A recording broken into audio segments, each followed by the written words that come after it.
খুশি। আপনারা দেখেন এই যে পুলিশ এবং র্যাবের সাথে আমাদের প্রায় 2 ঘন্টা সংঘর্ষ হয় এবং সর্বশেষ তারা সারেন্ডার করতে বাধ্য হয় আমাদের কাছে। বরিশাল বিশ্ববিদ্যালয়ের ছাত্রদের কাছে তারা সারেন্ডার করেছে। আপনারা দেখেন এখন চলে যাচ্ছে। আমাদের উপর টিয়ার শেল নিক্ষেপ করেছে, রাবার বুলেট নিক্ষেপ করেছে। আমরা আমাদের যথাযথ চেষ্টা করে এদেরকে প্রতিহত করেছি। এখন দেখেন হিজড়ার মতো লিখিত দিয়ে যাইতে হবে, সারেন্ডার করে লিখিত দিয়ে যাইতে হবে। লিখিত দিতে হইবে, লিখিত দিতে হইবে।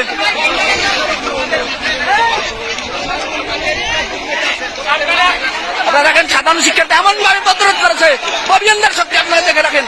এরা আমাদের কাছে সারেন্ডার করেছে, মাপছে আছে। আপনাদের লিখিত দিতে হইবে তো, লিখিত।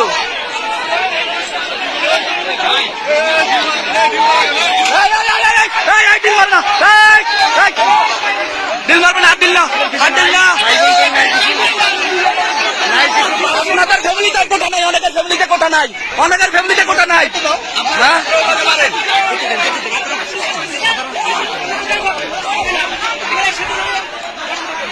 দেখছেন আপনারা, এই হিজড়ার গোষ্ঠী ববিয়ানদের কাছে পরাজিত হয়ে সারেন্ডার করেছে এবং আমাদের সবাইকে ডেকে তারা স্বীকার করেছে যে আমরা আসলে চলে যাচ্ছি এবং তারা হচ্ছে ক্যাম্পাস থেকে চলে যাচ্ছে। এখন জানি না তাদের কোনো দুর্বসন্ধি আছে কিনা পরবর্তীতে। আপনারা দেখেন এই যে সবাই এবং এলাকাবাসী, বিশেষ করে বরিশাল বিশ্ববিদ্যালয় অঞ্চলের যে এলাকাবাসী, বরিশাল বিশ্ববিদ্যালয় এলাকাবাসী ডিল মারে কেন, আবার ডিল মারে কেন, আবার ডিল মারে কেন? এবার খেয়াল রাখেন বাইরে থেকে কেউ যেন ডিল মারতে পারে না পারে। আপনারা দেখেন তারা চলে যাচ্ছে। এখন আমরাও মোটামুটি শান্ত। এখন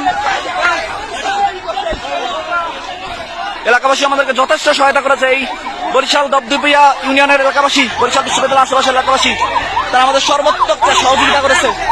তাদের কাছে আমরা আসলেই কৃতজ্ঞ। এবং এই যে র্যাব, পুলিশ, তারা আমাদের কাছে সারেন্ডার করতে বাধ্য হয়েছে। তারা কিন্তু এখন ক্যাম্পাস ছেড়ে চলে যাচ্ছে। তারা প্রায় দীর্ঘ 2 ঘন্টা টিয়ার শেল এবং রাবার বুলেট নিক্ষেপ করেছে। আমরা সবগুলোই তাদেরকে প্রতিহত করেছি। এখন তারা চলে যাচ্ছে।